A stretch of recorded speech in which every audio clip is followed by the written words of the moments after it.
Maayong kabuhi mga abyan, o magandang buhay mga kaibigan. Malugod namin kayong tinatanggap sa aming pagtatanghal tungkol sa Mindanao, ang tinaguriang Land of the Promise ng Pilipinas. Pero, ano nga ba ang Mindanao? Ang Mindanao ay isa sa tatlong pangunahing pangkat ng mga pulo sa ating bansa, kasama ang Luzon at Visayas. Matatagpuan ito sa katimugang bahagi ng Pilipinas at kilala sa mayamang kalikasan, makukulay na kultura at masasarap na produkto.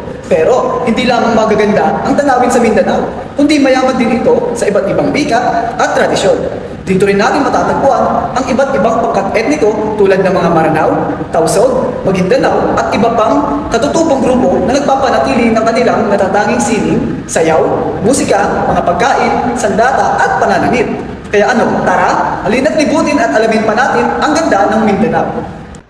Ngayon ay dumako tayo sa sandata at panangga na ipinagmamalaki ng Mindanao. Ang mga sandatang ito ay nakilala at kilala sapagkat ito ang pangunahing mga kagamitang panangga at sandata ng ating mga kababayan sa Mindanao. Una dyan ay ang kampilan. Ang kampilan ay isang mahaba at malapad na espada na madalas gamitin ng mga mandirigma at datu.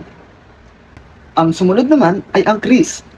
Ang kris ay isang kalis o espada na may paalong-along talim. Simbolo ito ng katapangan at katayuan sa lipunan. Ngayon ay dumako naman tayo sa mga tradisyonal na instrumento na pinagmamalaki ng Mindanao. Una dyan ay ang kubing. Ang kubing ay isang tradisyonal na instrumentong pangmusika ng mga Pilipino na yari sa kawayan, na kilala rin bilang isang Jaw's harp sa Ingles. Ito ay isang uri ng idiopone na karaniwang ginagamit ng iba't ibang katutubong grupo sa Mindanao at sa buong Pilipinas para sa panliligaw, pakikipag-ugnayan o bilang libangan. Ang sumunod naman ay ang agong. Ang agong o tinatawag ding agong ay isang malaki, malapad ang gilid at nakabitin na gong na ginagamit sa Timog Silangang Asya, lalo na po dito sa ating bansang Pilipinas. Ito ay isang tradisyonal na instrumentong pangmusika na gawa sa tanso, bronze o bakal na may malalim at matunog na tunog. Ang sumunod naman ay ang kulintang. Ang kulintang ay isang tradisyonal na instrumentong pangmusika ng mga pangkat etniko sa Mindanao, tulad ng Maranao, mga Maguindanao at Tausog, na binubuo ng 8 nakahahanay at magkakaibang sukat na maliliit na gong na nakapatong ng pahalang sa isang kwadro. At ito ay tinutugtog sa pamamagitan ng pagpalo ng 2 kahoy na pamalo upang makalikha ng melody o melodiya. Ang sumunod naman dyan ay ang kutyapi o kudyapi. Ang kutyapi o kudyapi ay isang tradisyonal na 2 kwerdas na instrumentong may kwerdas o isang string instrument na tinitipa o pluck sa English na hugis bangka mula sa ating bansang Pilipinas. Ito ay karaniwang yari sa kahoy. May habang 4 hanggang 6 na talampakan at mahalagang bahagi ng kultura ito ng mga katutubong grupo sa Mindanao tulad ng mga Maguindanao at Maranao. Ngayon ay tuklasin naman natin ang mga tradisyonal na sayaw sa Mindanao. Ang una dyan ay ang singkil. Ang singkil ay isang maharlikang sayaw ng mga Maranao na hango sa epikong darangin. Gumagamit ito ng mga kawayan at abaniko. Ang sumunod naman ay ang pangalay. Ang pangalay ay isang tradisyonal na sayaw mula sa Sulu na binibigyan diin ang malalambot na galaw ng kamay at siko. Ngayong alam na natin ang mga tradisyonal na sayaw ng Mindanao, ay puntahan naman natin ang mga sining at simbolo ng Mindanao.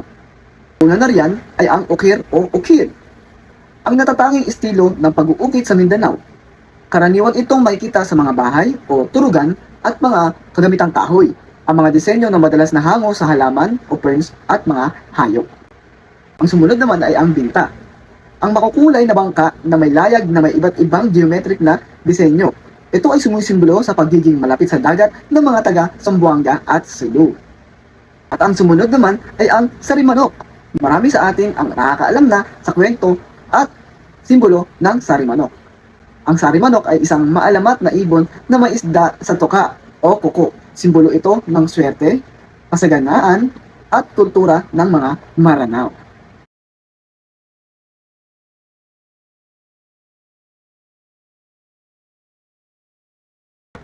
Tayo naman ay dumako sa arkitektura at tahanan sa Mindanao. Una dyan ay ang Grand Mosque o Masjid di Maukum. Kilala bilang Pink Mosque sa Maguindanao na sumisimbolo sa kapayapaan at pagkakaisa. Ang sumunod naman dyan ay ang Binasuan o Binaswan, ang maringal na bahay ng mga dato o royal na pamilya sa Lanao. Kapansin-pansin dito ang panulong. ang mga inukit na dulo ng beam na nakalabas sa bahay na parang pakpak ng dragon o mga ibon. Ang sumunod naman ay ang stilt houses. Ang stilt houses sa Mindanao ay ang mga bahay na nakatayo sa ibabaw ng dagat, karaniwang makikita sa mga komunidad ng mga badyaw at mga tausog sa Sulu at Tawi-Tawi. Ngayon ay atin namang tuklasin ang mga tradisyonal na kasuotan at tela na ginagamit o meron ang Mindanao. Una dyan ay ang malong. Ang malong ay isang tradisyonal na malaki at hugis tubong tela na isinusuot ng mga pangkat etniko sa Mindanao, partikular ng mga Maranao at Maguindanao. Ito ay madalas na may makukulay na disenyong geometric o okir o kurbadang disenyo at gawa sa cotton o seda. Ang susunod naman ay ang dagmay. Ang dagmay ay isang tradisyonal, sagrado at kamay na hinabing tela ng mga katutubong Mandaya sa Davao Oriental, Mindanao. Gawa ito sa pinong hibla ng abaka na dumadaan sa proseso ng ikat, isang teknik ng pagtatali at pagtitina ng sinulid bago habiin para makabuo ng mga komplikadong disenyo sa tela. Sumunod naman ay ang inaul. Ang inaul ay isang tradisyonal na hinabing tela ng mga Magindanaoan sa Pilipinas. Ito ay nagsisilbing simbolo ng kanilang kultura, karangalan at maharlikang tradisyon.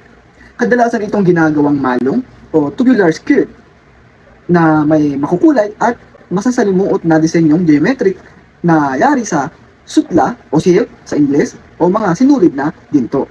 Ang susunod naman at ang panghuli ay ang tinalak o tinalak. Ang tinalak ay isang tradisyonal na tela na hinahabi ng mga kababaihan sa grupong etniko na Tibuli sa South Cotabato, Mindanao. Gawa ito sa pinong hibla ng abaka at kilala sa mga disenyong nagmumula sa kanilang mga panaginip, kaya tinatawag na dreamweavers ang mga manghahabi nito. Malamang sa malamang, dahil sa pag-iikot natin sa napakagandang exhibit ng Mindanao na meron tayo ngayon, ay alam kong nagutom kayo. Pero pasensya na dahil mas lalo pa kayong magugutom sa ating huling pupuntahan. At ito nga ay ang pagkain at ang panlasa sa Mindanao. Una na riyan ay ang sati. Ang sati ay parang barbecue na may kasamang maanghang at malapot na sarsa at puso, kanin sa dahon. At syempre, hindi mawawala dyan ang napakasikat na pagkain ito. Hindi lamang sa Mindanao, maging dito sa atin, sa Luzon, ay kilalang kilala ang pagkain ito. Ito nga po ay ang pastil. Ang pastil ay kanin na may lamang hinimay na manok o isda na binalot sa dahon ng saging, isang tanyag na budget meal sa Maguindanao. At ang panghuli ay ang pianggang manok. Ito ay isang itim na ulam ng manok mula sa Sulu na gumagamit ng sinunog na niyog.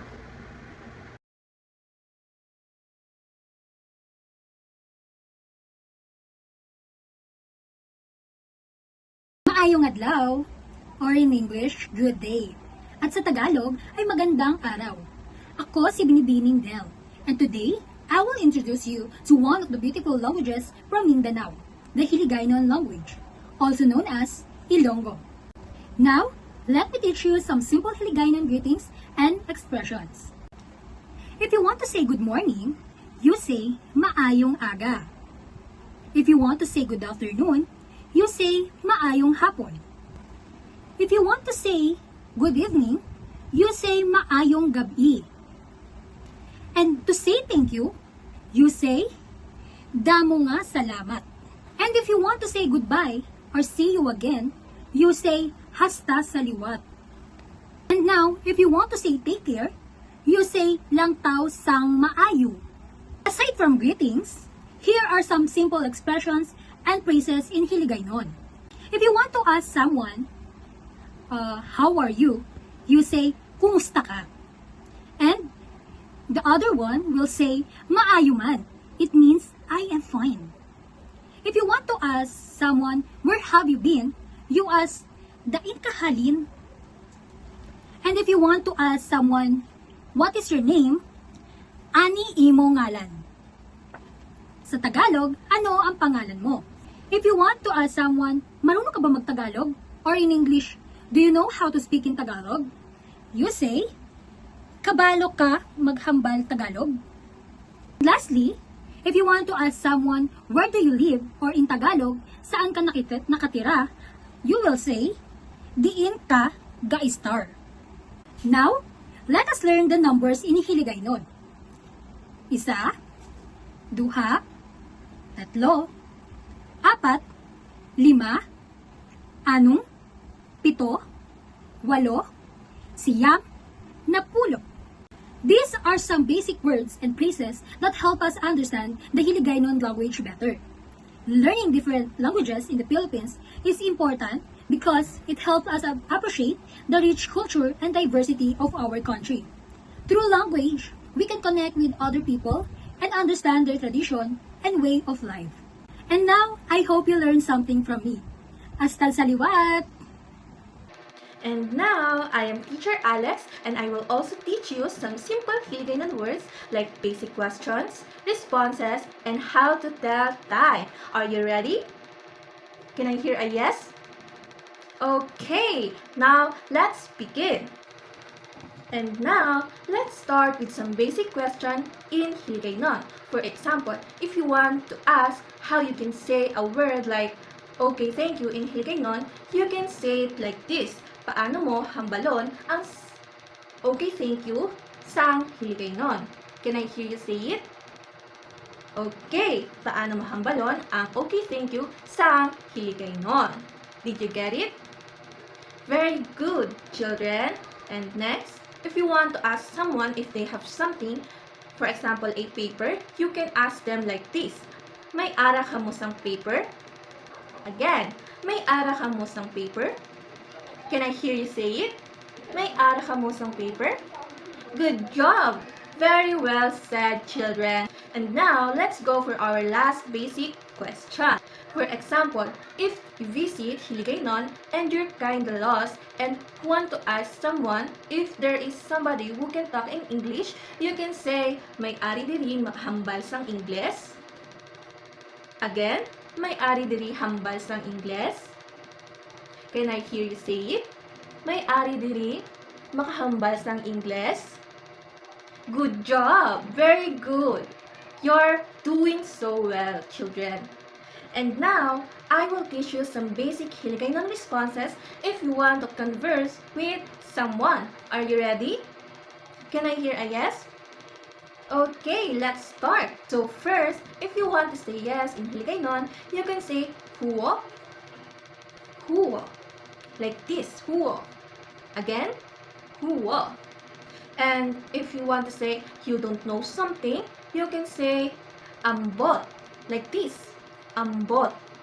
Again, ambot. Very good. And if someone asks you if you already eat, but only eat a little bit of food, you can say huwo jutay lang. Again, huwo jutay lang. Again, huwo jutay lang. Very good. And if you want to say sorry in Hiligaynon, you can say pasensya halang ako. Like this. Again, pasensya halang ako. Again, pasensya halang ako. And now, if you want to thank someone, if they do good things to you, you can say maayo man salamat. Like this. Maayo man salamat.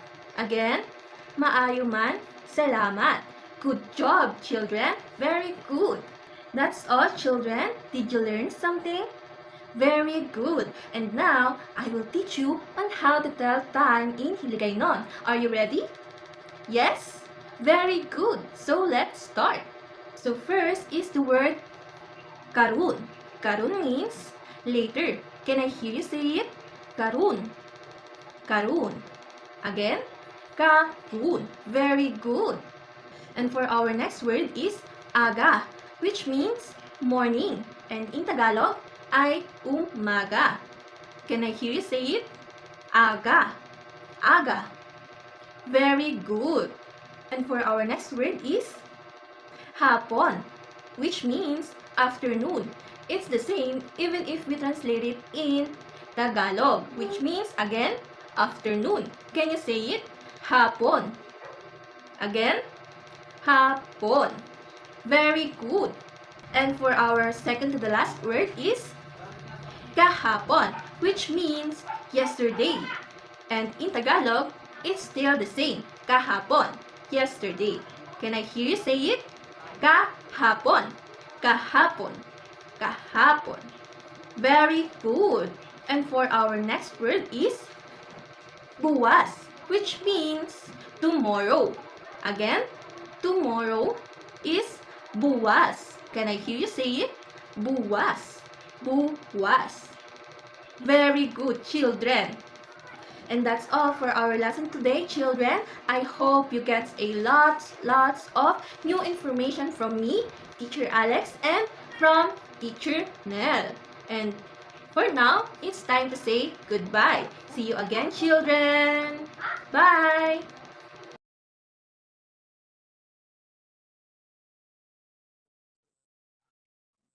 Pagtakon sa Tagalog, bugtong, sa Ingles, riddles.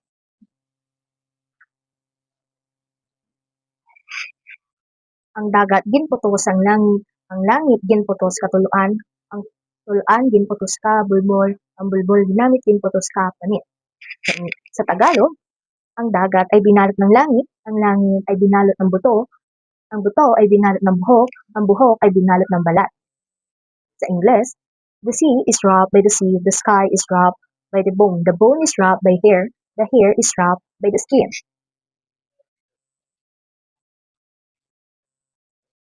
Lubi, sa Tagalog ay niyog o sa Ingles ay coconut.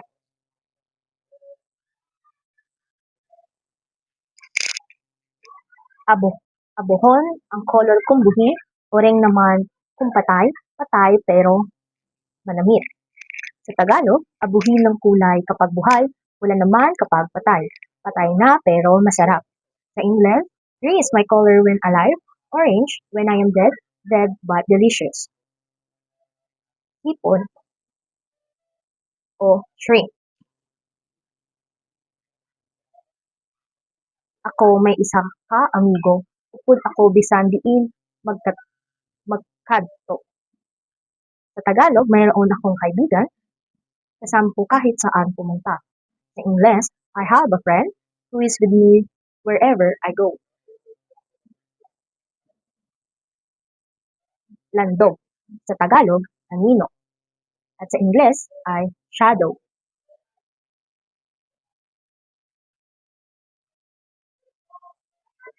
Natawo ako sa aga, kag napatay sa hapon, apang ako kalipay sa tanan dutan-on. Sa Tagalog, ipinanganak ako sa umaga at namatay sa hapon, ngunit nagdadala ako ng saya sa lahat ng tao sa mundo. Sa English, I am born in the morning and die in the afternoon, yet I bring joy to everyone on earth. Pagbunlak kag pagtunod sang adlaw. Sa Tagalog, paglitaw at paglubog ng araw. At sa English, sunrise and sunset.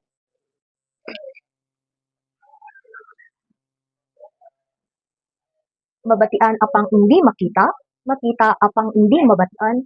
Sa Tagalog, naririnig pero hindi nakikita, nakikita pero hindi narinig. At sa English, can be heard but cannot be seen, can be seen but cannot be heard. Daguob kang kidlat. Sa Tagalog, kulog at kidlat. At sa English, thunder and lightning.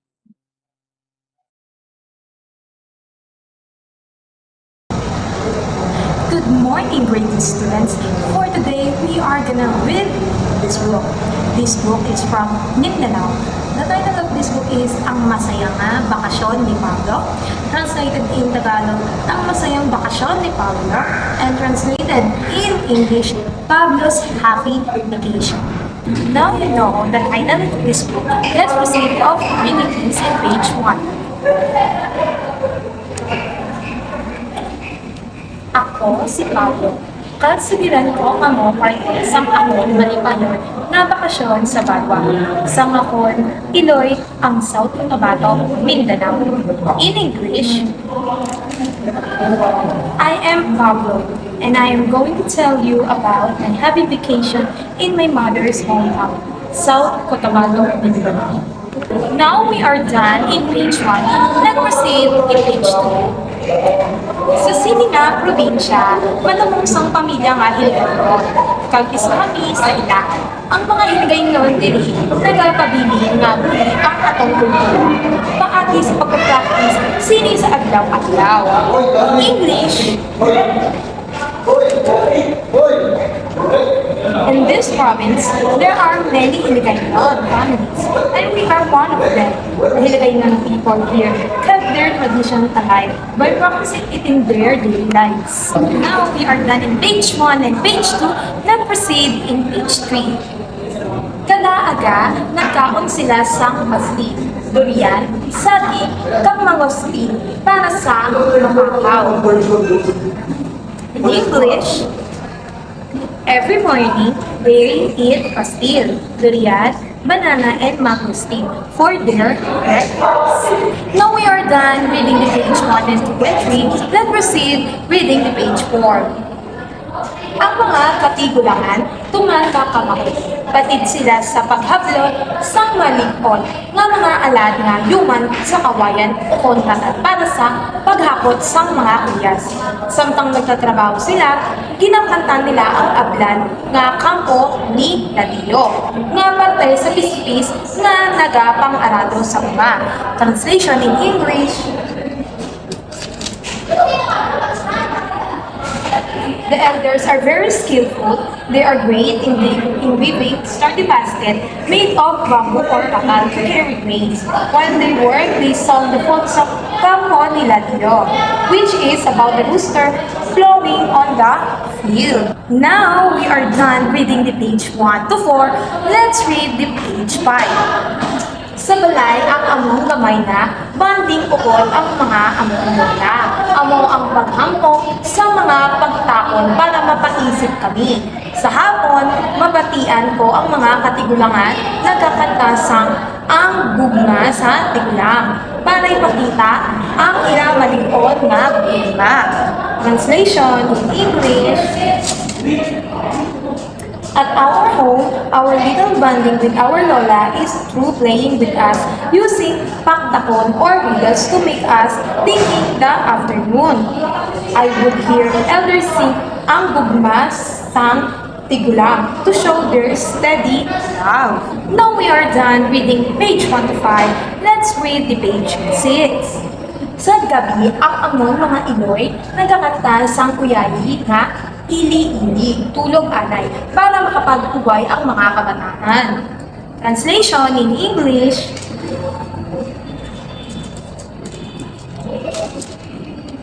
at night, our mothers sing lullaby, ili-ili, tulog anay, so the children can sleep. Now, for the last page, page 7, let's read this. Mabasigan bohon ako sa akon Mindanao. Iligay nun na ginhalinan kag kultura.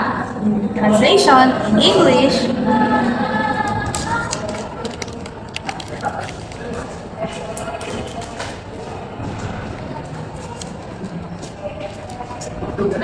I am so proud of my Mindanao Hiligaynon roots and culture. Translate in Hiligaynon. Now that we are done reading this book titled Ang Masayang Bakasyon ni Pablo, I want to ask you something.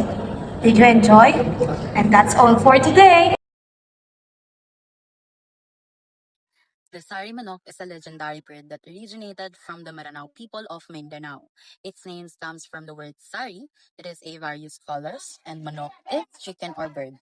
It stands as a powerful symbol of the art, culture, and heritage of Islamic society in the Philippines.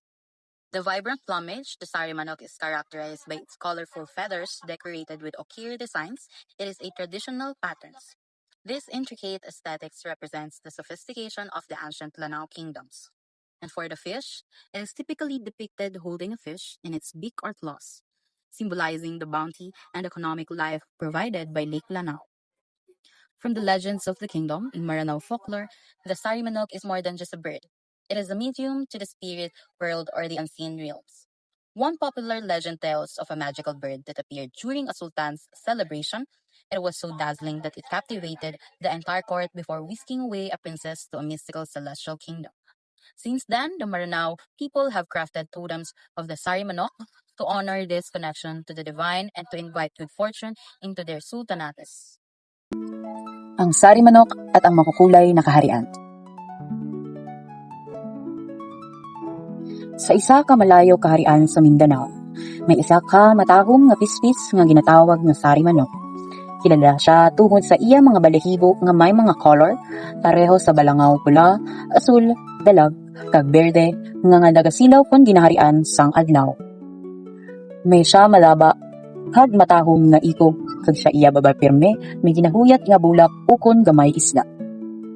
Sa isang malayong kaharian sa Mindanao, may isang magandang ibon na tinatawag na Sari Manok. Siya ay kilala dahil sa kanyang balahibo na kulay bahaghari, pula, asul, dilaw at lungtian, na kumikinang kapag nasisinagan ng araw. Mayroon siyang mahaba at magarang buntot at sa kanyang tuka ay laging may hawak na bulaklak o maliit na isda. Nagapuyo si Sari Manok sa isa kadako nga kahoy sa tunga sang kagulangan. Ginahigugma siya sang tanan nga sapat kag tawo. Kay ginahambalan nga nagadala siya sang maayo nga kapalaran kag kanino. Kon nagalupad siya, daw nagasayaw sa hangin ang iya mga kolorido nga pakpak, kag ang tanan nagahunong lang agod magdayaw sa iya katahom. Nakatira si Sari Manok sa isang malaking puno sa gitna ng kagubatan. Mahal siya ng lahat ng hayop at tao, dahil sinasabi siya ay nagdadala ng swerte at kapayapaan. Kapag lumipad siya, tila sumasayaw sa hangin ang kanyang makulay na pakpak at lahat ay tumitigil lamang upang humanga sa kanyang ganda. Isa kaadlaw, may nag-abot nga mabaskog nga tagtuyot sa kaharian. Nagmala ang mga suba, nalaya ang mga tanom, kag ginagutom ang mga sapat kag mga tao. Nasubo ang tanan kag wala sila makahibalo kung ano ang ilahimuon. Isang araw, nagkaroon ng matinding tagtuyot sa kaharian. Natuyo ang mga ilog, nalagta ang mga halaman, at nagutom ang mga hayop at tao. Malungkot ang lahat at hindi alam kung ano ang gagawin. Nakita ni Sari Manok ang kalisod sang iya mga abyan. Naglupad siya mataas, pakadto sa mga panganod, tugtog na nakaabot sa puluyan sang mga diwata. Nagpakitluoy siya nga may paghigugma kag matuod nga tagipusuon nga hatagan sila liwat sang ulan kag mga pagpakamaayon. Nakita ni Sari Manok ang paghihirap ng kanyang mga kaibigan. Lumipad siya ng mataas, paakyat sa ulap, hanggang sa narating niya ang tahanan ng mga diwata. Nakiusap siya ng may pagmamahal at katapatan na bigyan sila ng ulan at biyaya. Tungod sa kaayo kag dako nga tagipusuon ni Sari Manok, nabatian sang mga diwata ang iya pangamuyo. Kaliit lang nga nagdulong ang kalangitan.